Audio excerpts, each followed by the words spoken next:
and I'm waiting for the moment as well when Russia's mothers and fathers say, no, we're not going to send our son, no matter how much the recruiting benefit is, and the they're almost bribing these soldiers to come into service. But as they see the bodies come back, I think there's a limit to the appetite of mothers and fathers to allow their sons to go off to war.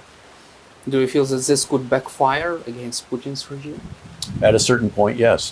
One of the challenges, though, is that Putin is in a war he's not winning. But it's also one that he really doesn't want to stop.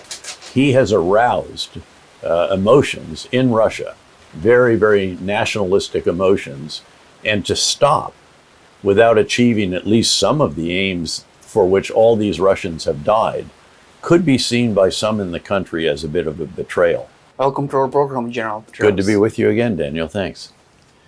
Russia's war against Ukraine has now lasted longer than Soviet Union's war against Nazi Germany during the Second World War, and we are approaching the fourth year of this war.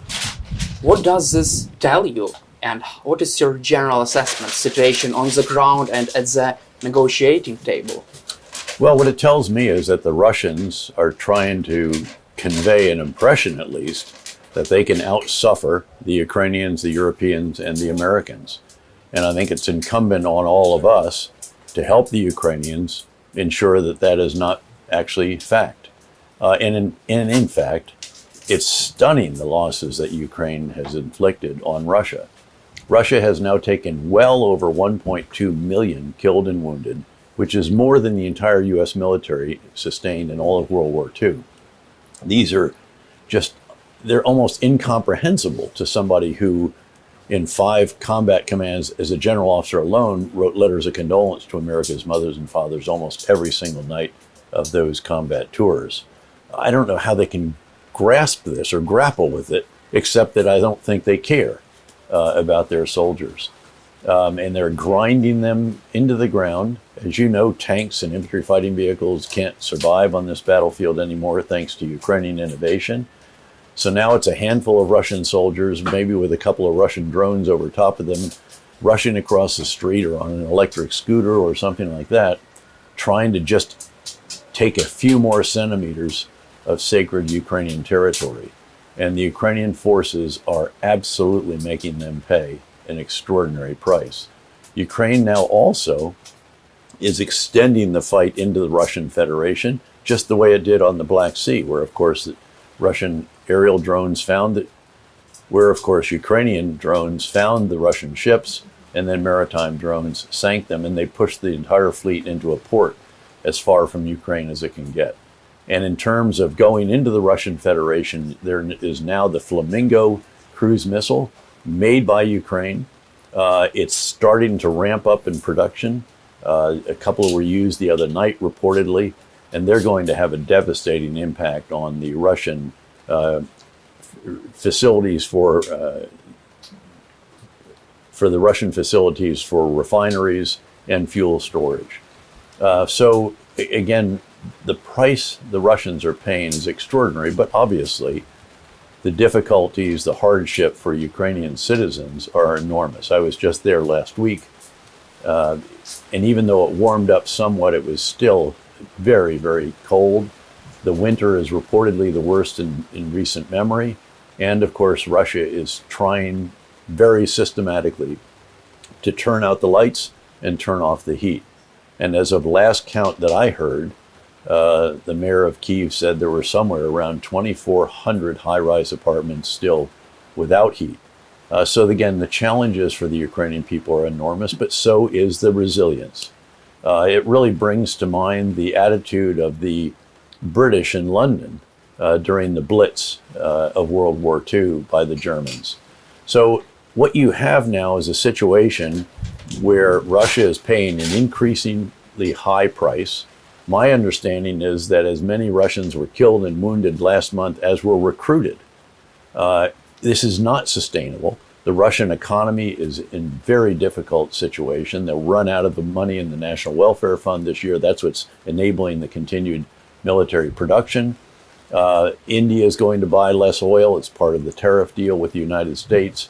And what we need now is the U.S. sanctions package that is in the Senate, has the support of 90 out of 100 senators, reflecting the enormous support for Ukraine, to get the negotiations with the White House complete, get that signed into law, and then really do a lot to complement what the European sanctions are already doing.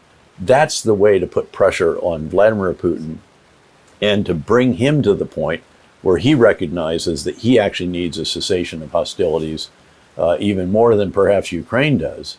And then there might be some serious negotiations. But clearly so far, there has been absolutely no sign that the Russians are willing to compromise on any of their hard-line red lines, which are totally unacceptable to Ukraine and should be totally unacceptable to all of us as well. Let's cover also US-led negotiating process. From your perspective, don't you think that now would be the high time for Russian dictator Putin to seek an endgame? And will he accept US peace offer? Well, there's no sign of that so far. And I hope that we will put more pressure on him, recognizing that he is the obstacle to peace at this point in time. This is not President Zelensky or the Ukrainian negotiators.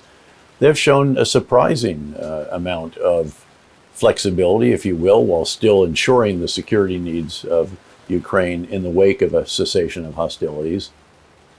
Every time we think there's been some progress at the negotiating table, Medvedev or the foreign minister come out and say that the demands are still the same.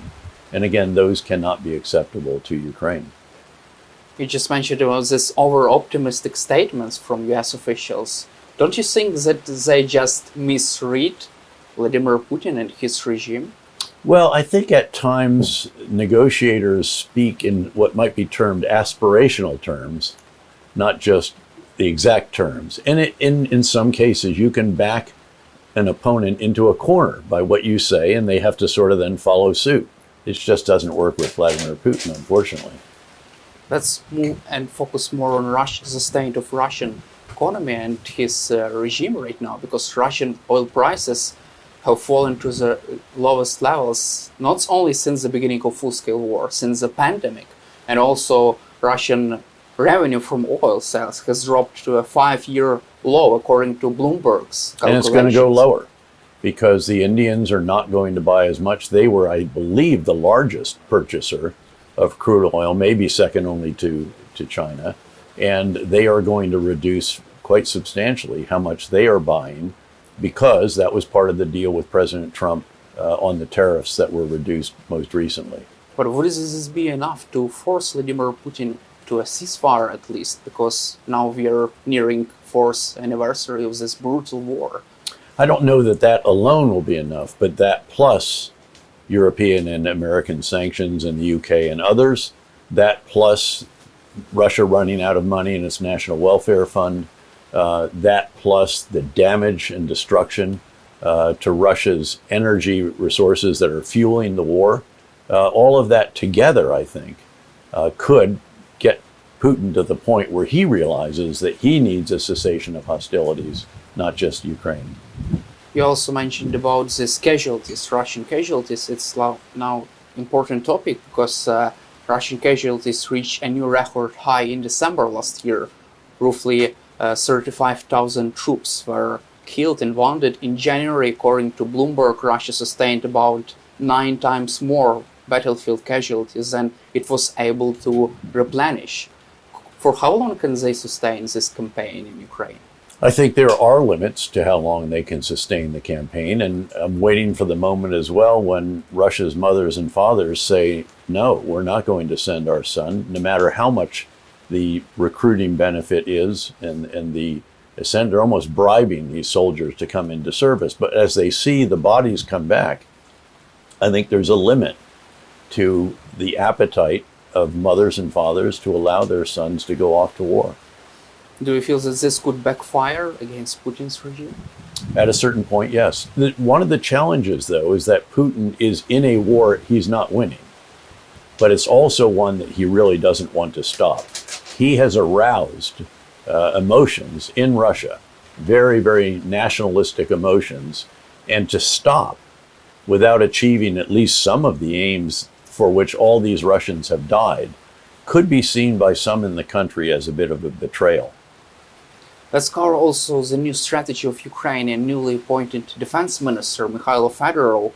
He is trying to organize this process of battlefield strategy and aiming to raise Russian losses to 50,000 Russian soldiers per month. But could this really change the trajectory of this war? I think it could. Again, if Russia can't replenish the casualties, at some point in time, it's going to keep, its forces will be reducing steadily over time. And that's, by the way, I have enormous admiration for Minister Fedorov.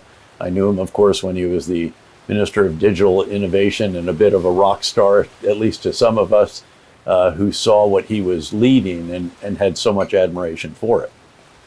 Another development that should be highlighted here as well is the fact that Ukraine is going to double drone production this year. This is incredible. Again, Ukraine produced 3.5 million drones last year. By the way, the US, by comparison, produces about 300,000 to 400,000. This year, reportedly, and I met with several of the drone companies and even visited some of the manufacturing facilities, this year, I know of one company that's going to produce 3 million themselves, and the overall country production reportedly will be 7 million. That is an astonishing number of drones that can be thrown at Russians all day, every day, into the Russian Federation as well, because some of these are longer range. I mentioned again the cruise missile, the Flamingo, 3,000 kilometers is a longer range than the US Tomahawk cruise missile, and it also has a larger warhead.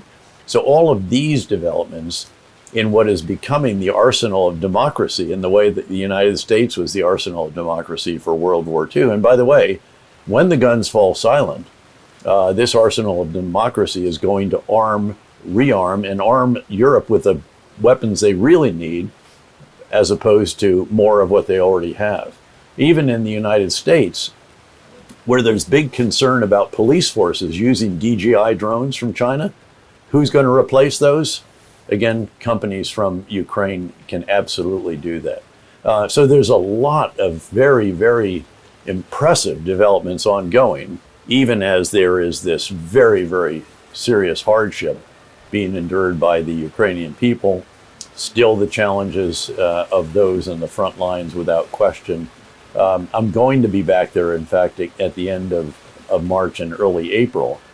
And I want to talk a bit about what I believe should become known as Ukraine's greatest generation. Remember, that's the term that was used for those Americans who fought in World War II, helped win the war, kept the world safe for democracy, and then came home and built the greatest country in the world. And I think that we're seeing on the battlefield already, and in the areas of innovation, Ukraine's greatest generation. And when there is a cessation of hostilities, all of a sudden this incredible skill in design, manufacturing, and use is going to be exported to the world, and it's going to be an entire new economy for Ukraine. Ukraine is not going back to the old extractive industries and huge factories that used to be one of its hallmarks. It's going to be an economy of the future, not an economy of the past. And really difficult, most final question, and most honest, probably, Russia failed its strategic objectives. Battle of Kyiv, Battle of Kharkiv, Ukraine liberated Kyiv region, Kharkiv region, Kherson region. General Milley advised Ukrainians to settle this war in 2022. Should Ukrainians have tried to settle this in 2022? No, because the Russians wouldn't have settled. It doesn't matter. Again, there's been no change to the Russian objectives. They are still the maximalist, hardline objectives that cannot be acceptable to Ukraine and should not be acceptable to any of Ukraine's supporters or partners either. And most final question, security guarantees from US. Is this offer worse withdrawing troops from the Donbass? Depends what the package is. I mean, this is not in isolation. It depends what the overall structure of an agreement would be. There have been Ukrainian offers in some respects, not to allow the Russians to come in, but perhaps to turn this into some kind of unoccupied area. I'd rather not see that have to happen for Ukraine. But again, if it could bring a cessation of hostilities that truly would be enduring, and Ukraine's leaders and Ukraine supporters would feel that it would be durable because of security guarantees and so forth from the Europeans and the Americans, then perhaps there might be something worth pursuing. Thank you, General Petraeus, for your time, and glory to Ukraine. Glory to Ukraine. Thank you.